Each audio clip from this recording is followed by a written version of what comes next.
Darius Webb was 42 years old, and until that Thursday evening, he believed the house he built with his own hands was the safest place he'd ever known. He was a master electrician, a business owner, a man who had poured his own foundation, run his own wiring, and employed 9 men on the strength of his reputation alone. His wife Claudette was a hospital administrator, polished, precise, and apparently patient enough to spend 18 months quietly draining $47,000 from their marriage, while drafting a legal affidavit describing him as a threat. That evening, 2 officers arrived at his front door. Claudette was already there to greet them, her performance flawless, her bruise photographed, her story rehearsed. She watched her husband walk to a patrol car and believed in that moment that she had won. What she did not know, what she could not have known, was who was already waiting at the other end of that ride, and that one miscalculation was about to cost her everything. Before we jump into the story, comment where in the world you are watching from and subscribe, because tomorrow's story is one you need to hear. The coffee was done before 6. Darius Webb didn't need an alarm. Never had. He was up with the light, moving through the kitchen in his undershirt and work pants, boots already laced. The coffee maker gurgled and hissed in the corner while he stood at the window over the sink, looking out at the backyard. His backyard. His yard, behind his house, on his land. He'd poured the foundation for this place himself. 4 years ago, on a cool October morning, he and his crew had stood in the dirt and watched the concrete settle into the forms he'd measured and laid 3 times over. He ran every circuit in the walls. He'd picked the outlets, the fixtures, the breaker panel. He knew where every wire lived inside every wall of this house, the way he knew his own name. He wrapped both hands around his mug and took a slow sip. The kitchen was clean and quiet. Oak cabinets he'd sourced himself. Countertops the color of storm clouds. A row of hooks near the back door holding his jacket, his keys, and a worn leather bag with his truck paperwork and crew schedules tucked inside. Everything in its place. Everything accounted for. That was how Darius moved through the world. Measure it. Check it. Know it cold before you commit. He'd built Webb Electrical Solutions the same way. Started with 1 truck, a journeyman's license, and a reputation for showing up when he said he would. 9 years later, he had 9 men on payroll and 3 contracts with county school districts that renewed like clockwork because the work was always right and the paperwork was always cleaner than anyone expected.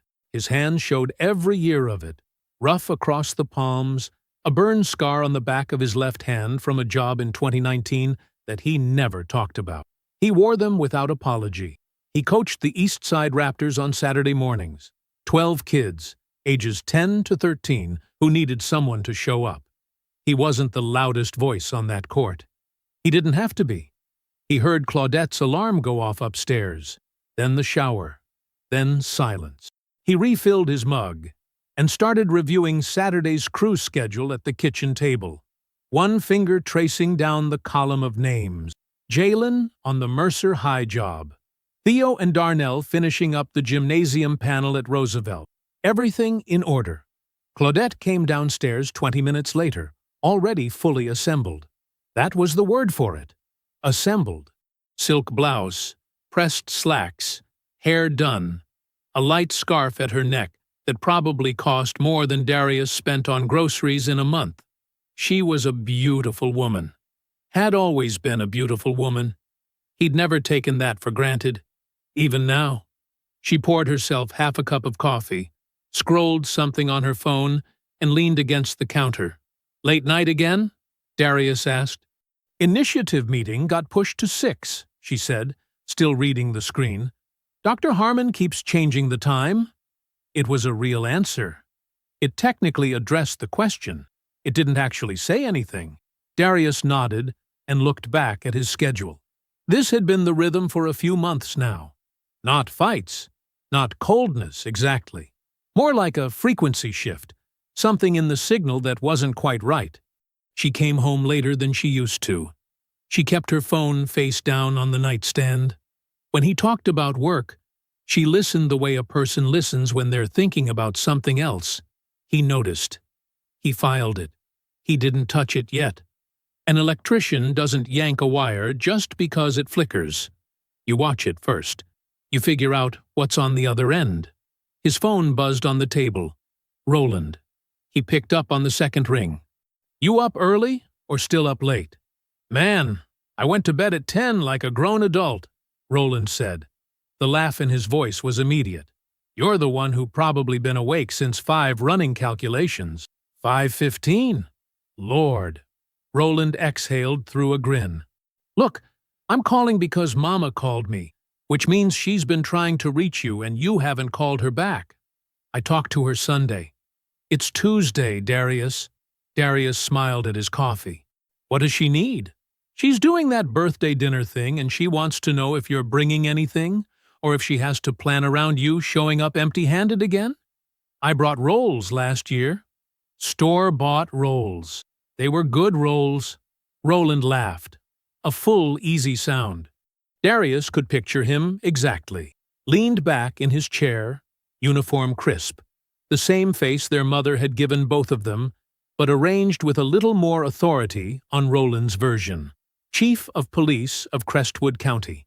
The kind of title that sounded important because it was. He wore it the same way he wore everything, like he'd earned it, not like he was showing it off. They talked for another few minutes. Nothing heavy. Roland had a city council presentation Thursday that he was already tired of preparing for. Darius told him about the Roosevelt Gymnasium job running a day behind schedule. They settled on Sunday for the birthday dinner, and hung up easy, the way they always did. Darius set his phone down and carried his mug to the sink. He almost didn't check the printer. He did it out of habit. He was expecting an invoice to come through from a supplier, and the printer sat on the small desk between the kitchen and the hallway. He glanced at the output tray on his way past. There was a single sheet in it. He picked it up. It wasn't his invoice. It was a page from what looked like a longer document, the bottom of one page, maybe, or the middle of something. The text was dense, formatted like legal language. His eyes moved across it the way they always moved across a new document, quickly first, then slow where something caught. His name caught. Darius A. Webb, respondent. His eyes moved again. Slower now. Petition for exclusive occupancy of the marital residence. A court name, a case number. A filing date that was 3 weeks ago. Darius stood still for a moment. The refrigerator hummed. Somewhere upstairs, Claudette's heels clicked once across the hardwood floor. He read the page again, all the way through. Then he folded it in half, and in half again, and slid it into the breast pocket of his work shirt. He walked back to the kitchen. He picked up his mug. He finished his coffee. He didn't say a word. He didn't say anything that night. He didn't say anything the next morning either. Claudette moved through the house the way she always did. Coffee, phone, assembled, gone. Darius sat at the kitchen table and watched her the same way he always watched a job site before he put tools to anything. Looking for the load, finding where the current actually ran. He drove to the Roosevelt Gymnasium job at 7 and walked the panel with Theo for 40 minutes. He checked connections. He signed off on 2 inspection tags. He was present enough that Theo never knew he was somewhere else entirely.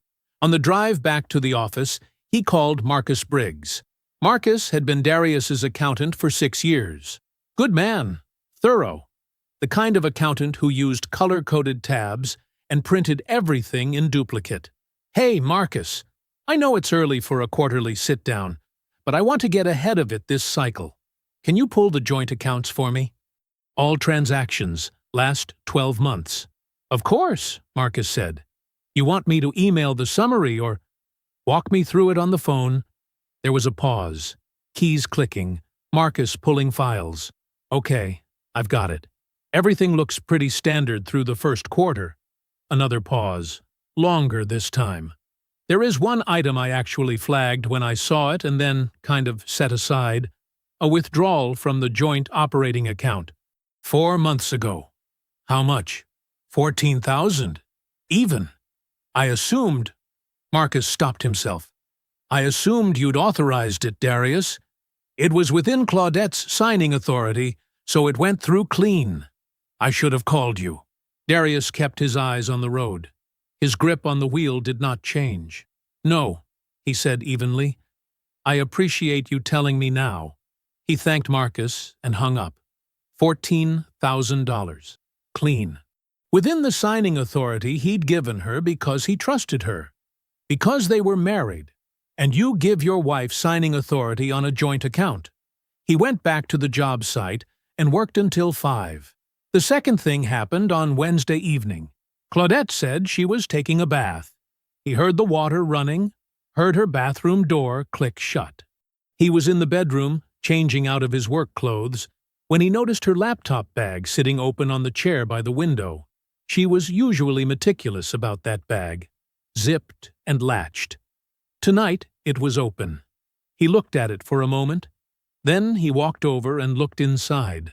There was a folder, cream-colored, with a sticky note on the front in her handwriting that said, "Revised, do not print at home." The note was dated 6 days ago. He opened the folder. It was a draft of something, multiple pages, formatted like a formal statement, with margin notes in a different handwriting, red ink, someone else's hand. A sentence near the top had been underlined twice. The pattern of behavior described herein reflects ongoing verbal abuse and financial control by the respondent. He read it the way he'd read that first page on the printer, slowly, all the way through. His name appeared 11 times. Not once did the document describe anything he recognized as his own life. It described a man who withheld money and raised his voice and used financial access as a weapon. The language was exact in a way that everyday language is not. Clinical. Every word selected. Every phrase load-bearing. This was not something Claudette had written. This was something she had told someone, and that someone had built a structure around it designed to hold weight in court. He put the folder back exactly as he'd found it. He left the bag the way he'd found it. He finished changing his clothes. He made the call from his truck, parked 2 blocks from the house. Petra Okafor had been a member of his church for as long as he could remember. 12 years of Sunday mornings. 12 years of the kind of easy familiarity that builds between people who see each other consistently but have never needed anything from each other. He knew she was a family law attorney. He'd referred 2 people to her over the years. She'd always struck him as someone who did not waste words. He kept his voice easy, curious, like a man who'd heard a term he didn't recognize. "Hey, Petra. Quick question. And I'm just trying to understand something I came across. What exactly is an exclusive occupancy petition in a domestic filing? What does that actually do?" There was a brief pause on her end. "It means one spouse asks the court to remove the other spouse from the marital home," she said, "usually tied to allegations of abuse or endangerment. If it's granted, the removed spouse can't return while proceedings are active. It also effectively freezes asset division while the petitioning spouse holds the property." Darius stared through the windshield at the empty street. "And if someone filed that," he said, "when would the other person normally find out?" Another pause, quieter this time. "Darius," her voice had shifted, "are we still talking generally?" He didn't answer that. He thanked her and hung up. He sat in the driveway for 22 minutes. Then he called Roland. "I need you to do something for me," Darius said. "I need to know if a petition was filed at the county courthouse. Recently. My name on it." Roland didn't ask why. He said, "Give me an hour." It took 40 minutes. When Roland called back, his voice was careful and quiet in the way it only got when something was serious. "It was filed 3 weeks ago," Roland said. "But Darius," he paused. "The pre-filing process started over a year ago. She's had an attorney on this for 14 months. Darius said nothing. "This wasn't something that happened to your marriage," Roland said. "This was something she built." The knock came on a Thursday evening at 7:14. Darius was in the kitchen, washing a cup. He heard the sound and turned toward the front of the house, and in the 2 seconds it took him to set the cup down, he heard Claudette's heels cross the hardwood floor fast. Too fast. She'd been waiting for that knock. He walked to the hallway. She was already at the door. 2 officers stood on the front step. Young, professional. One of them had his hand up, mid-knock, when the door swung open. Claudette filled the frame, and the performance was immediate. Her voice caught on the first word. Her hand went to her collarbone. Her eyes were wet in the way eyes get when someone has spent time thinking about how wet they should be. "Thank God," she said. "Thank God you're here." Darius stood in the hallway and watched. She told them he'd threatened her, that she'd been scared all evening, that she hadn't known what he was going to do. One of the officers, the taller one, with a notepad already open, asked if she'd been hurt. Claudette pulled back the sleeve of her cardigan. There was a bruise on her forearm, dark purple, slightly yellowed at the edges. Real enough. Darius looked at it. He had not put it there. "Ma'am," the officer said, "we'll need to speak with your husband." She stepped aside. Her expression was composed now, arranged into something that was supposed to look like reluctant necessity, like a woman doing a painful thing because she had no choice. Darius stepped forward before they called for him. He was calm, both hands visible. He answered their questions in full sentences, without rushing, but the protocol was what it was, and he understood that better than most. One of the officers touched his arm, gently but with purpose, and said, "Sir, we're going to need you to come with us." He did not argue. He reached back and got his jacket off the hook by the door. He put it on slowly. Then he walked out ahead of them, down the front steps and across the driveway toward the patrol car, and he did not look back at the house, but he heard her. She had stepped out onto the front step, arms wrapped around herself, watching. One of the neighbors, Mrs. Calhoun, 2 doors down, was standing at the edge of her driveway in the evening dark. Claudette didn't look at her. She looked at Darius. Her face, to anyone watching, said, "This hurts me." It didn't. Darius saw it in the half-second before he ducked into the back seat. The set of her jaw, the stillness behind the performance, the expression of a woman who had just completed a task. It was relief, clean and quiet as a switch being thrown. The patrol car pulled away. The officer in the passenger seat ran Darius's name at 7:22 p.m. He stared at his screen for a moment. Then he said something quietly to the driver. The driver glanced in the rear-view mirror. Neither of them said anything to Darius. They did not take the route toward the county booking facility. The conference room at the 3rd Precinct was plain and fluorescent lit. A rectangular table, 6 chairs, a whiteboard with old marker smears that hadn't fully erased. It smelled like burnt coffee and recycled air. Roland was already there when they brought Darius in. He was sitting at the far end of the table in plain clothes, dark jacket, no tie. He stood when Darius entered, and the officer who'd escorted him nodded once at the chief and pulled the door shut behind him. The brothers looked at each other. Roland said, "You okay?" "I'm fine," Darius said. He pulled out a chair and sat down. "Tell me what we have." Roland sat back down across from him. He folded his hands on the table and spoke in the measured, factual way he used when there was real information to deliver. "The disturbance call came from a prepaid phone," he said. "Kwame flagged it when the report came in. The call was made from a number with no registered owner." Darius nodded once. "The responding officers noted it in their report," Roland continued. "Her demeanor at the door was—" He paused, choosing the word carefully. "Inconsistent. She was composed in a way that didn't line up with someone who'd just called in fear.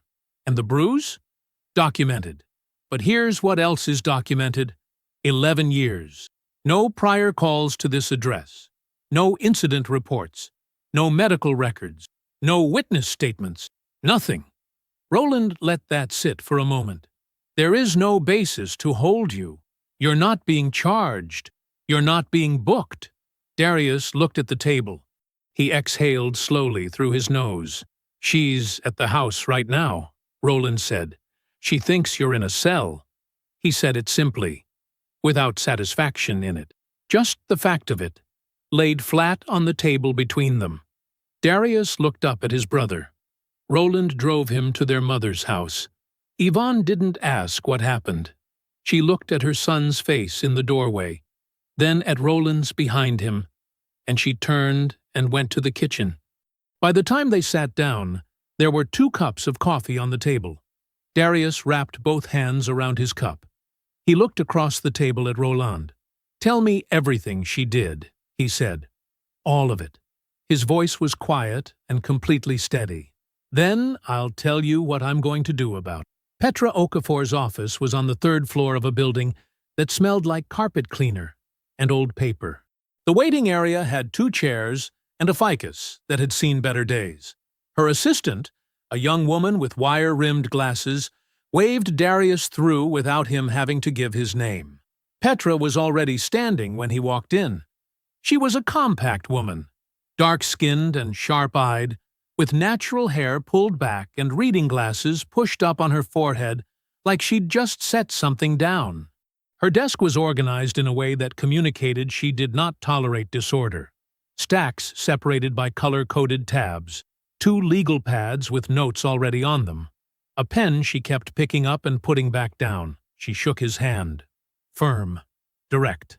"Sit down," she said. "Show me what you brought."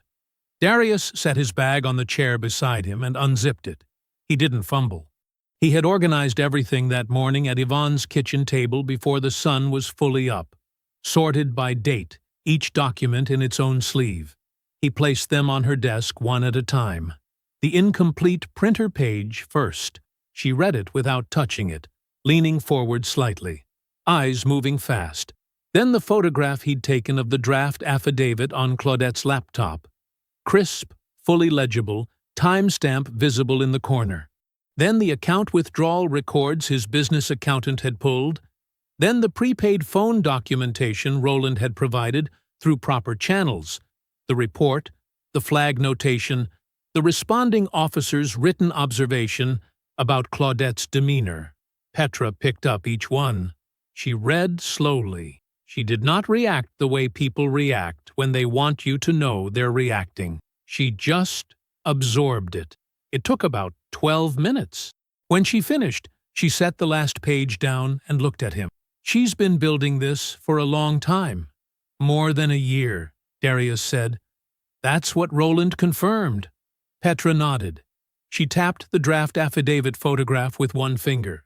"This language, verbally abusive, financially controlling. This wasn't written by your wife. She gave someone facts, and someone shaped them into a legal narrative. This is coached." She looked up. "Which means the attorney she's working with has been in this with her. Can we prove that? We don't need to prove when the coaching started. We need to prove what she alleged is false, and we need to show the court what she's been doing in the background while she was building the allegation."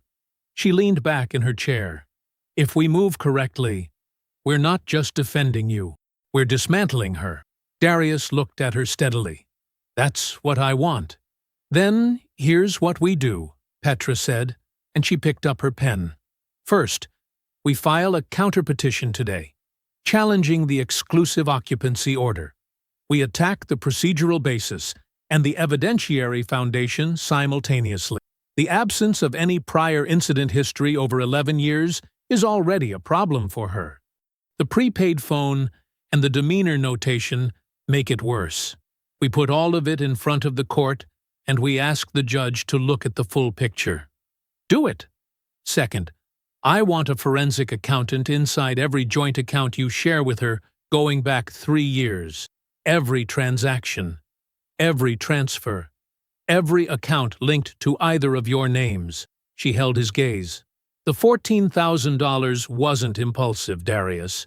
People who move $14,000 from a joint account without telling their spouse Don't usually do it once. Something in his face shifted. Not surprise, exactly. More like recognition. Like a man who had already suspected the shape of a room and was now being told where the walls were. "Authorize it?" he said. Petra wrote something on her legal pad. Then she stopped and looked at him with a directness that wasn't unkind. "I want to make sure we're aligned," she said. "Cases like this can get emotional. They should get emotional. What she did was a serious thing. But I need to know you understand that we are going to win this on documentation, not on anger." Darius was quiet for a moment. Outside the window, a city bus rolled past, and the sound of it filled the room briefly, then faded. "I don't want to win because she made a mistake," he said. "I want to win because everything I've built is documented, and everything she's done is provable." Petra looked at him for just a moment. "Then we're going to be fine," she said. She called him at 8:47 that evening. He was sitting at Yvonne's kitchen table with a plate of food he'd barely touched. He answered on the second ring. "The accountant finished the initial review," Petra said. Her voice was measured, but there was something underneath it. A controlled precision, like a person reading coordinates from a map. $47,000, moved across 18 months in deliberate increments, small enough individually to avoid flags, routed into an account registered under her maiden name. A beat. "An account you have no record of?" Darius said nothing. "The 14,000 wasn't a mistake," Petra said. "It was the last transfer." She completed the move and filed the petition within the same window. "The timing is not a coincidence." He sat very still. "Darius." "Keep going," he said. He set the phone on the table when the call ended and looked at the wall for a long moment. Then he picked up his fork. Across town, Claudette sent a text from her couch, legs curled beneath her, the house quiet around her, the television on low. She had heard from her attorney that Darius had been released on what they called a technicality, a flag in the system, some procedural thing. "He'll fold," she typed. "He doesn't know how to fight this kind of battle." She put the phone face down on the cushion beside her and reached for her wine. She did not know that a forensic accountant had been inside 18 months of her financial history since 2 o'clock that afternoon. Sunday dinner at Yvonne Webb's house was not negotiable. It had never been negotiable. Not when Roland made chief. Not when Darius opened his business.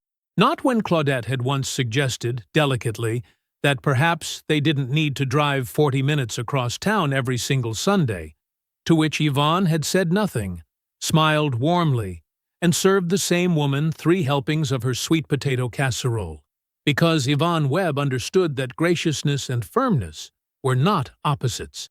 Darius pulled into the driveway at 4:15. The smell hit him before he reached the porch. Roasted chicken and something sweet. Cornbread, probably. Roland's car was already there. Through the front window, Darius could see the blue flicker of the television in the corner and his mother moving past it toward the kitchen. Some things did not change. That was the point of them. Dinner was dinner. Roland talked about a county budget meeting that had apparently tried his patience. Yvonne asked about 2 of Darius's employees by name, Marcus and the young one, Deshawn, because she remembered everyone Darius had ever mentioned, and asked about them with the consistency of a woman running a quiet internal database of people she had decided to care about. Nobody talked about Claudette. Not during the meal. Afterward, Roland took his coffee to the living room. Yvonne and Darius stayed at the table. That was the way it had always worked. She poured him a cup without asking, the way she always did, and sat down across from him. She was 68 years old, and had the kind of face that had earned every line on it. Her reading glasses were on the table next to a folded dish towel. She looked at her son the way she had always looked at him, like she could see past whatever he was presenting and straight to the actual situation. "You're holding up," she said. It wasn't a question. "I'm holding up," he said. She nodded, like that confirmed something she already knew. She wrapped both hands around her mug. "I want to say something to you," she said. "I want you to let me finish before you say anything back." Darius looked at her. "Go ahead." I never trusted her. She said it plainly. No relish in it. No apology either. Not from the beginning. "I want you to know that's not me saying I told you so, because I didn't tell you. I kept it to myself, and I kept it to myself because I had no proof of anything, and you were building a life with this woman, and you didn't need your mother's feelings about it. You needed to find out for yourself." She paused. "But I want you to know what I saw." Darius said nothing. He waited. "The way she looked at this house," Yvonne said. "Your house. She never looked at it the way you did. You looked at it like something you'd made with your hands. She looked at it like something she was keeping track of." She turned the mug slightly on the table. "I noticed it the first time she walked through it and started asking about square footage and comparable properties in the area. I thought maybe that's just how she was. Practical." Yvonne shook her head once. It wasn't practicality. It was inventory. The kitchen was quiet. The refrigerator hummed. From the living room came the low murmur of Roland's television. Yvonne stood up. She walked to the hallway without explaining herself, and Darius heard her bedroom door open, the soft pull of a dresser drawer. Then she came back. She set a manila folder on the table in front of him and sat down. He looked at it, then at her. "Open it," she said. Inside, 3 greeting cards, still in their envelopes, written in Claudette's careful, looping handwriting. A folded piece of lined paper. A note in Yvonne's own hand, dated, precise, 3 paragraphs, and a single handwritten letter from Claudette. 2 pages, the tone of it shifting somewhere between persuasion and pressure.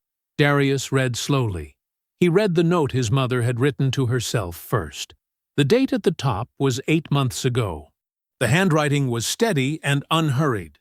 It described in plain language a conversation. Claudette had come to Yvonne privately, without Darius, and asked whether Yvonne thought it might be a good idea for Claudette to take over the management of Darius's business accounts. She had framed it as getting him more organized, lightening his load. She had said Darius worked too hard to also be managing the financial side of things. Yvonne had said no. The note recorded that Claudette smiled, said she understood, and changed the subject. The letter, sent about 5 weeks later, revisited the idea with a longer argument. More reasons, a gentler framing. Darius read every word of it. She came back a 3rd time, Yvonne said. In person. About a month after that letter. She had a whole explanation ready. Something about tax efficiency. Yvonne looked at her son steadily. "I said no again." "I wrote that down too. It's on the back of the 2nd card there." Darius turned the card over. The note was brief. 4 sentences. Dated. He sat with everything in his hands for a long moment. "Every time she came to me," Yvonne said, "I wrote it down. I didn't know exactly what she was planning, but I knew she was planning something." Darius looked up from the folder. He understood exactly what he was holding. She had tried to reach the business.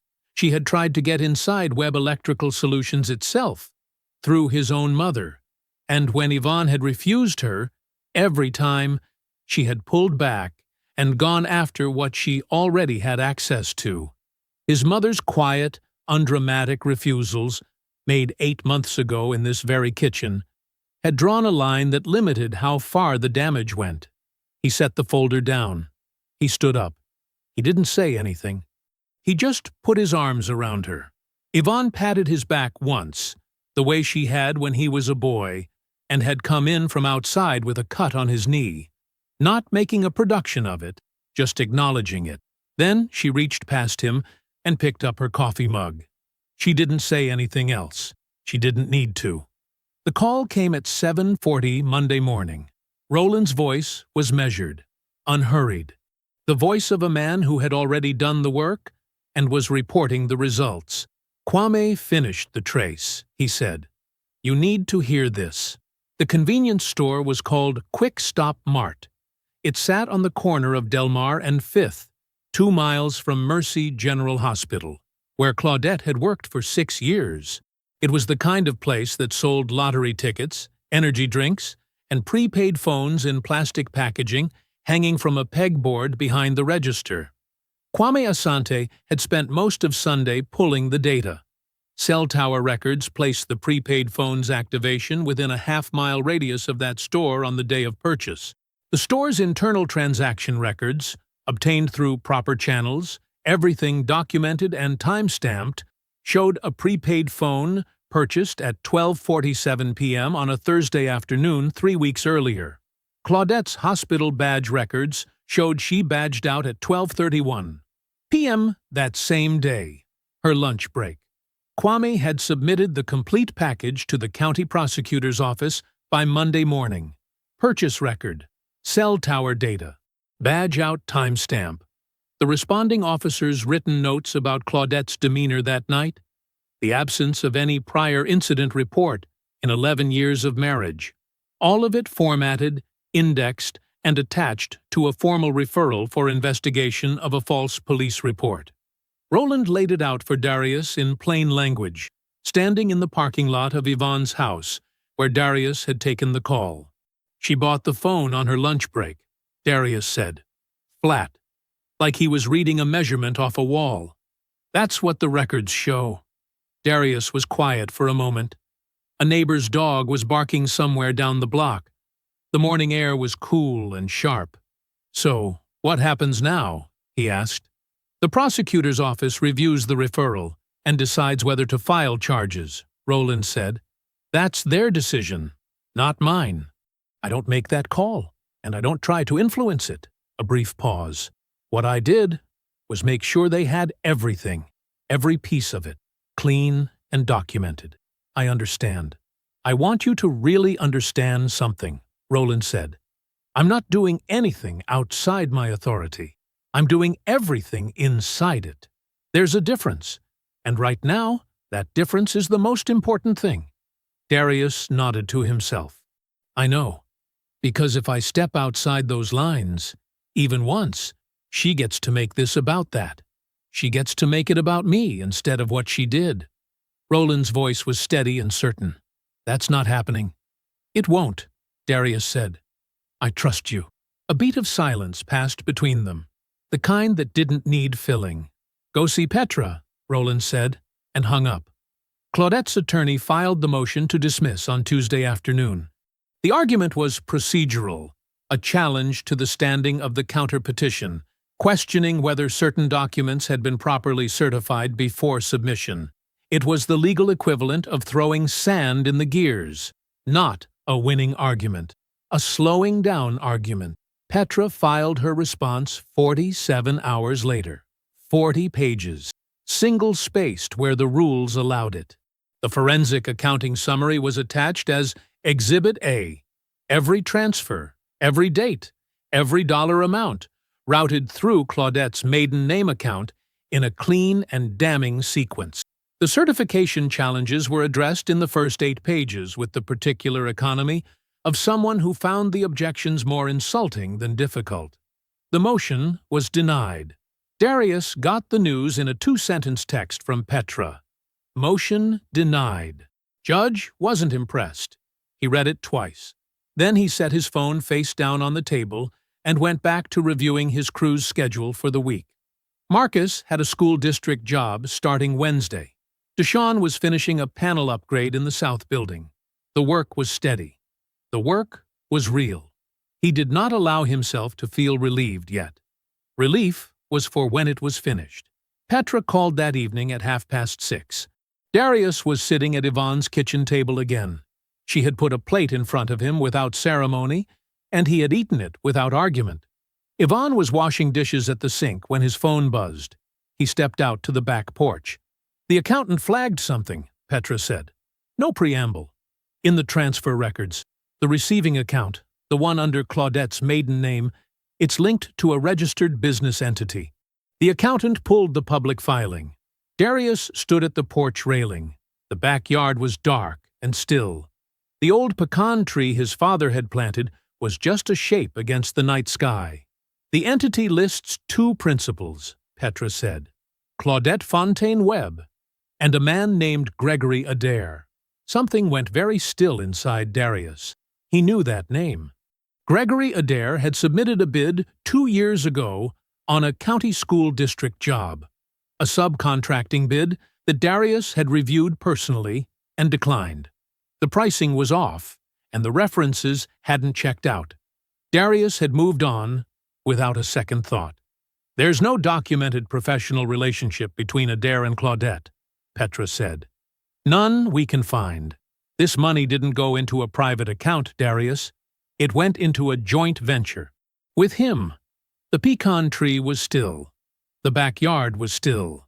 Everything was still. He stood with the phone pressed to his ear for a long moment. Add it to the file, he said. Darius was in the offices of Harmon and Cross by 8 o'clock Tuesday morning.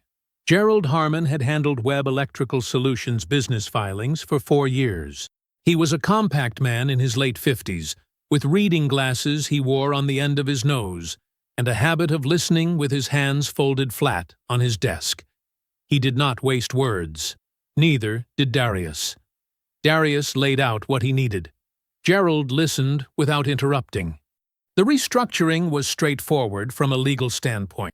A properly executed reclassification of the business as a sole member LLC with a formal operating agreement, filed before any court order could reach far enough to complicate the company's standing as a marital asset. It was permissible. It was procedurally clean. Gerald had done similar work a dozen times before. "You're not hiding anything," Gerald said, reviewing the documents Darius had brought. "You're just making sure what's yours is clearly defined." "That's exactly right," Darius said. Gerald looked at him over the reading glasses. "You built this company on your own, before the marriage?" "Webb Electrical Solutions was registered in my name 14 months before we were married," Darius said. "I have the original filings, the first contract, the first payroll record, all of it." Gerald nodded slowly, the way a man nods when the answer is even cleaner than he expected. "Then, this is very defensible." "I know," Darius said. "That's why I'm here." The paperwork was completed and submitted before noon. 9 employees, 3 school district contracts, and everything Darius had built from a single truck and a journeyman's license were formally protected under the new structure. He drove out of the parking lot and made 3 stops before the afternoon was done. The first was Pastor Wendell Gibbs. Darius had attended Calvary Baptist for 16 years. Pastor Gibbs had married him and Claudette. There was no way to avoid that fact, and Darius didn't try. He sat down across from the man in his small church office, set a folder of documents on the desk, and told him the truth. He was brief. He was factual. He pointed to the documents when the facts needed confirmation. He did not ask for anything, not support, not a statement, not a condemnation of Claudette. Pastor Gibbs was quiet for a long time after Darius finished. "She filed allegations of abuse," he said slowly. "Yes," Darius said. 11 years of marriage. No police report, no medical record, no witness. The responding officers documented her demeanor as inconsistent with what she reported. Another long silence. "I'm not asking you to take a side," Darius said. "I'm asking you to know what the record shows." Pastor Gibbs nodded once.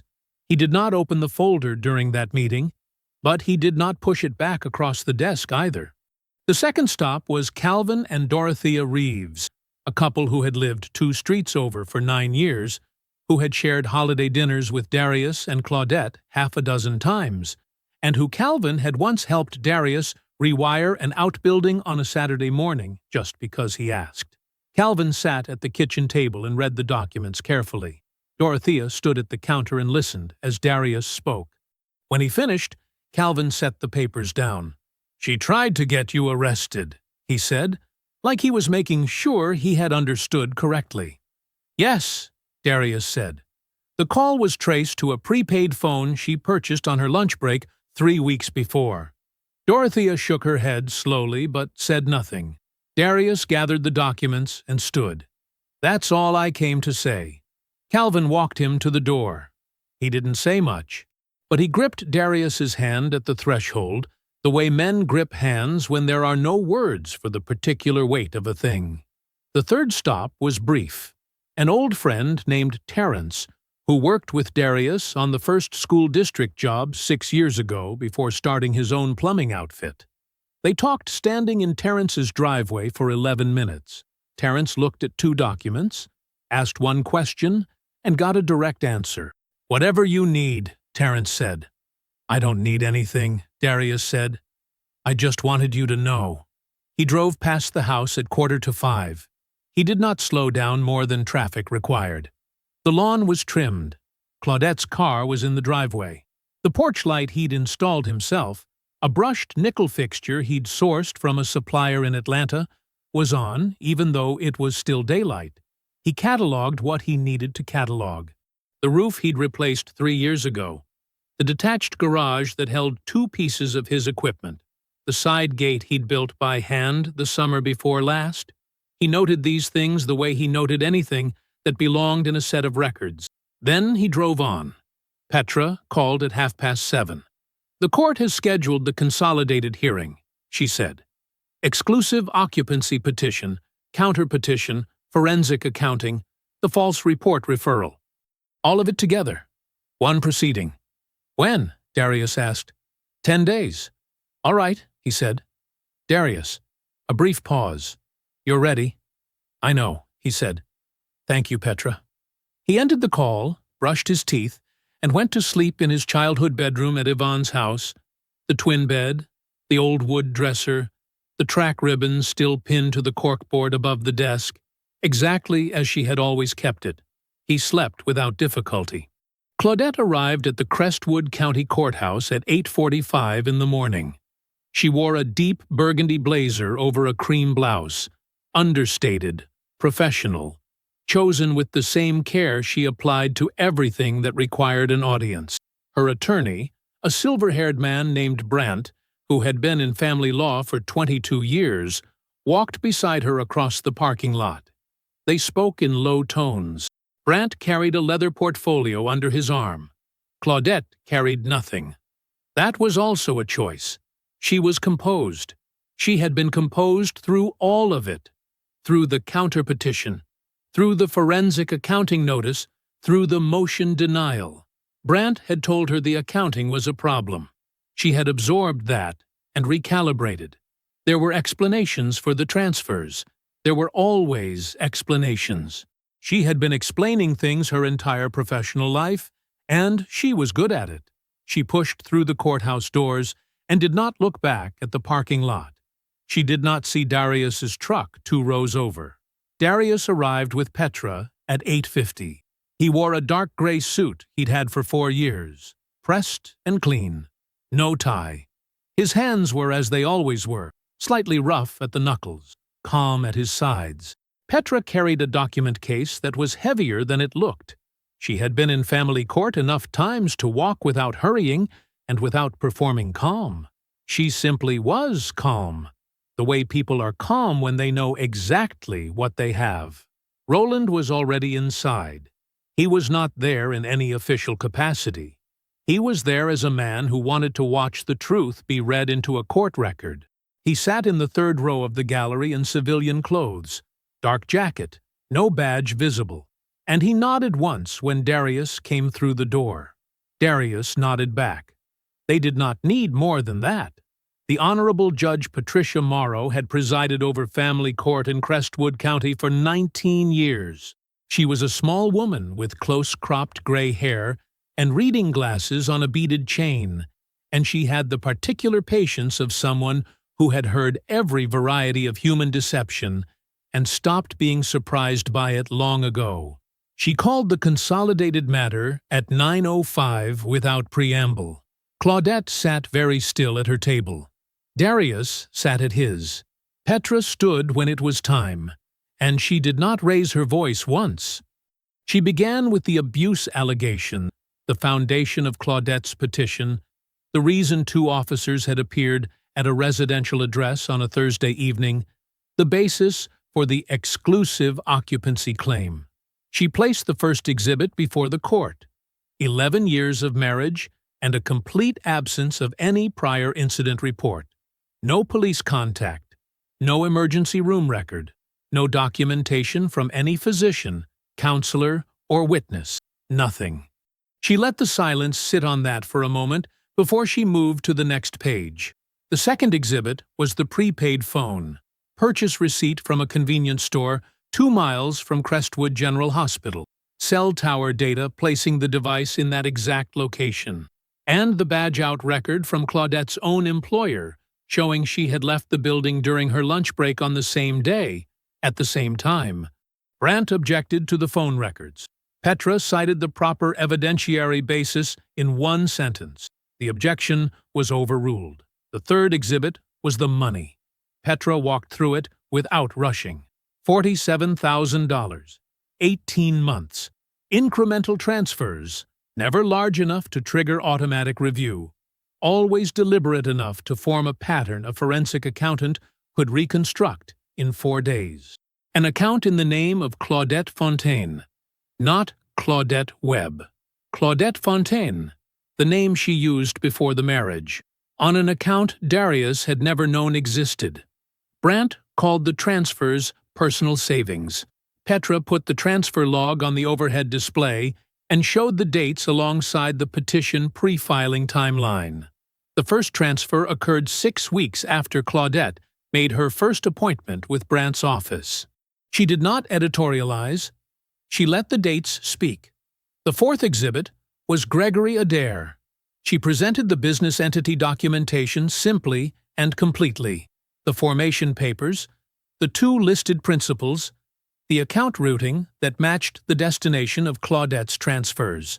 She noted, without inflection, that Adair had no registered professional relationship with Claudette, and that the entity had been formed 22 months ago, 9 months before Claudette filed her petition, and at the same time, the transfers began.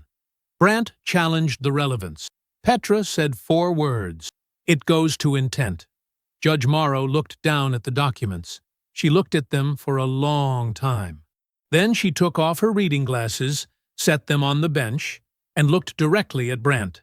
"Counsel," she said, "the formation date on this business entity," she tapped the document, "predates your client's petition filing by 9 months. Walk me through the innocent explanation for that timeline." Brandt opened his mouth. What came out was not an answer. It was the scaffolding of an answer. Qualifications and characterizations and procedural deflections, and every word of it landed in the courtroom like something hollow. Judge Morrow waited until he stopped talking. Then she turned back to the documents. The exclusive occupancy petition was denied. The false report matter was formally referred to the county prosecutor's office. The forensic accounting findings were entered into the divorce proceedings as documented evidence of marital waste and financial misconduct. The house, the one Darius had poured the foundation for, run the electrical through, picked the fixtures for, would be sold as part of the settlement. Neither party would retain it. Claudette did not cry. She did not stand up and argue. She did not do anything dramatic. She simply went still, the way a performance goes still when there is no longer an audience to perform for. The composure was still on her face, technically, but something underneath it had given way. Her hands, folded on the table in front of her, were the only honest thing in the room. 11 months of planning, 18 months of transfers, 11 years of marriage. All of it documented, all of it read aloud. All of it now part of a permanent court record that she could not revise or reframe or explain her way out of. Judge Morrow closed the file. The courtroom emptied slowly. Brandt gathered his portfolio and spoke to Claudette in low, clipped tones near the defense table. Whatever he said, she received it without expression. He left first. Out the side door, efficient, the exit of a man who had already moved on to the next billable matter. Darius stood near Petra and Roland at the back of the room. "Give me 5 minutes," he said. "Just 5. In the corridor." Petra looked at him. Not a warning look, not a concerned look, just a clear one. "5 minutes," she said, and stepped toward the gallery exit. Roland held Darius's eyes for a moment, the way only older brothers do, measuring something, deciding something, and then nodded once. "I'll be at the end of the hall." He left without another word. The corridor outside courtroom 4 was long and institutional. Cream-colored walls, fluorescent lights that buzzed faintly if you listened for them, a row of wooden benches along one side, the kind that had absorbed 40 years of difficult days.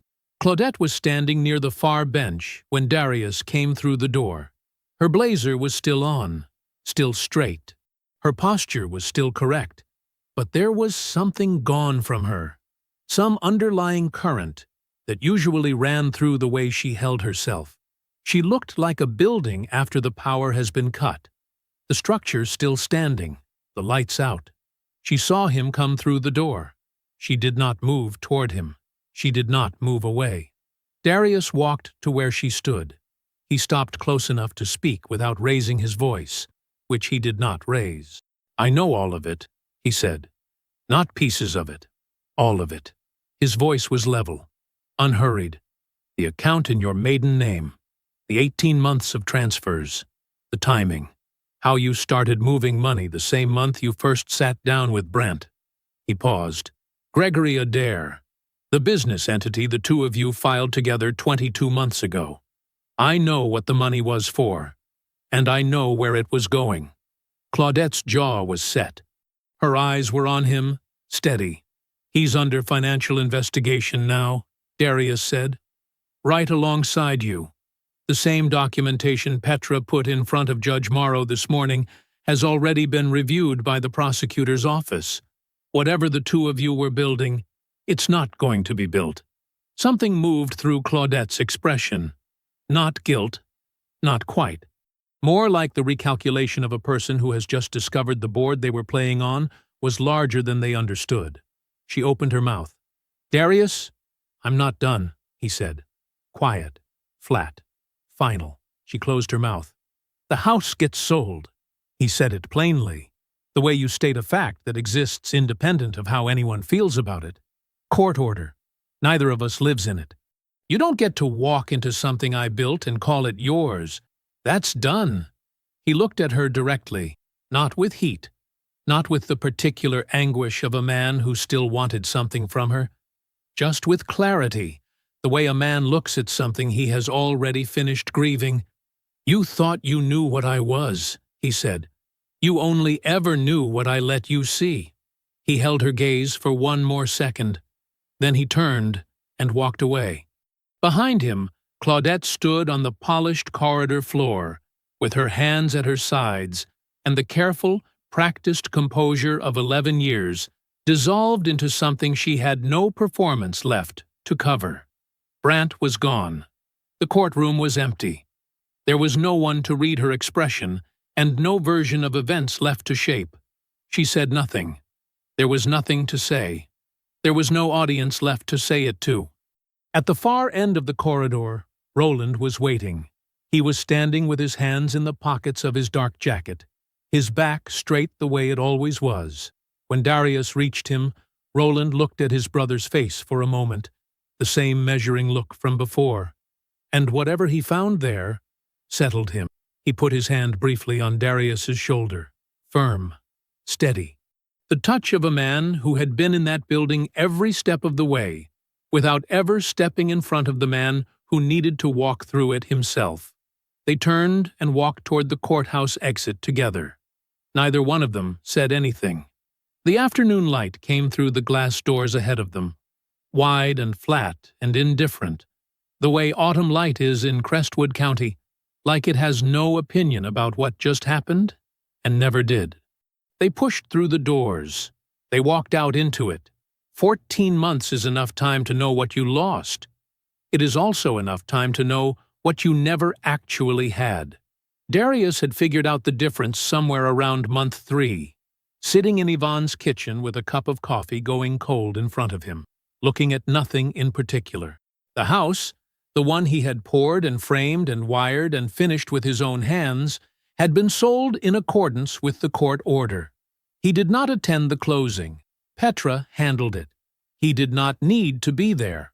He had already said goodbye to it the evening he drove past and kept going. What he grieved was not the structure. What he grieved was the version of himself who had believed the life inside it was real. He gave himself time to grieve that. Not a dramatic amount, not a performed amount, just enough. Then he bought land. The site was on a quarter-acre plot off Birchfield Road, set back from the street by a natural tree line, oak and sweet gum, the kind of trees that had been there long before anyone thought to build near them. The lot had good drainage, solid ground composition, and a grade that would let him orient the main living space toward the southwest. He knew this because he had walked it in 4 different weather conditions before signing the purchase agreement. He had designed the house himself, smaller than the last one, tighter. Every room had a reason for being exactly where it was. The kitchen sat at the back where the morning light came in, long and low and unhurried. The workshop was attached to the garage, not an afterthought, not a closet, a real workspace with proper ventilation, and a 200-amp sub-panel he had already roughed in himself. The front porch faced the tree line. He had not hired an architect. He had drawn the plans at Yvonne's kitchen table over the course of 6 Sundays, refining each iteration until every line on the page reflected an actual decision rather than a default. Yvonne had left coffee at his elbow and asked no questions. She understood what he was doing. She always had.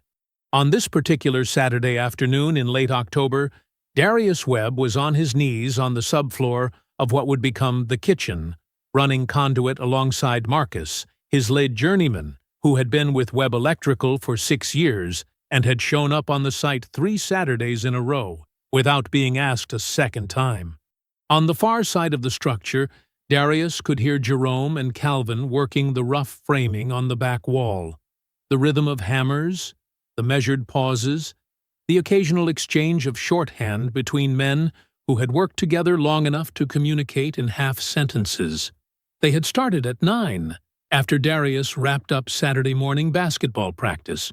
His team, 7 boys between the ages of 11 and 13, had won their last 2 games and were developing an understanding of team defense that genuinely impressed him. He had told them so plainly at the end of practice, which was how he told people things he meant. Plainly. He had driven from the gym to the site with a thermos of coffee and a box of sandwiches Yvonne had pressed into his hands on Friday night. "You feed those boys," she had said. Not a suggestion. He fed those boys. Marcus looked over at the conduit run Darius was completing and gave a short, approving nod. "Clean," he said. "It's supposed to be clean," Darius said. Marcus smiled without looking up. "Yes, sir." Webb Electrical Solutions was not the same company it had been 14 months ago. The restructuring Darius had executed before the hearing had formalized what had always been true in practice. The business was built to outlast any single contract, any single setback, any single person, including him. He had set it up that way deliberately. Documented succession protocols, a formal operating agreement, profit-sharing structures for his senior people. He had 2 new hires, both young, both hungry, both exactly the kind of men he had once been. The 4th school district contract had come in on a competitive bid in the spring, the largest of the 4, covering electrical upgrades across 8 buildings over 3 years. He had submitted the bid the week after the hearing. He had been precise about the timing. Some things you do when you need to remember what you are. He knew what he was. The afternoon light began its drop somewhere around 4:30, the way October light does in Crestwood County. Not gradually, but all at once, like a decision. The shadows off the tree line stretched long across the lot. Marcus and the others wrapped up their tools with the unhurried efficiency of men who had done this long enough to know the work would still be there. Monday. "Same time next week?" Marcus asked, pulling on his jacket. "Same time," Darius said. They loaded into their trucks and pulled out. The site went quiet. Darius poured the last of the coffee from his thermos into the cup and sat down on the raw framing of what would become his front porch. The wood was rough under his hands, pressure-treated lumber, solid and unfinished, smelling of sawdust and cold air. Around him, the framework of the house rose clean against the October sky, beams and joists, and the open lattice of something becoming itself. Not finished, not yet, but honest. Every angle square, every connection sound. He knew, because he had checked each one himself. He was aware of what Claudette's life looked like now, the same way he was aware of the weather in a city he did not plan to visit. Petra had kept him informed of the necessary facts. The county prosecutor had filed charges, filing a false police report, financial fraud within the marriage. Gregory Adair's venture had not survived the investigation. The entity they had built together on the back of 18 months of transferred marital assets had dissolved without ceremony, picked apart by forensic accountants and prosecutors who found it a great deal less impressive than its two principals had. Claudette's position at the hospital remained under administrative ethics review. She had relocated, a county 2 hours south, an apartment, a life that bore no resemblance to the one she had tried to engineer. Darius did not feel satisfaction about this. He did not feel nothing, either.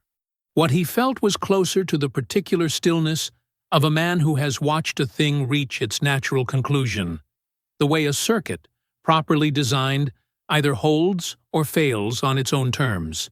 Claudette's design had failed on hers. He had not needed to destroy her. He had only needed to document himself. He took a slow drink of coffee and looked out over the framework in front of him. The tree line held its color, deep rust and amber, the last of it before the leaves let go entirely. The air was cold and clean and carried nothing with it. Somewhere down Birchfield Road, a truck passed and faded. Then it was quiet again. Just the framework. Just the bones of something new. His land. His design. His hands. He sat with that for a long moment.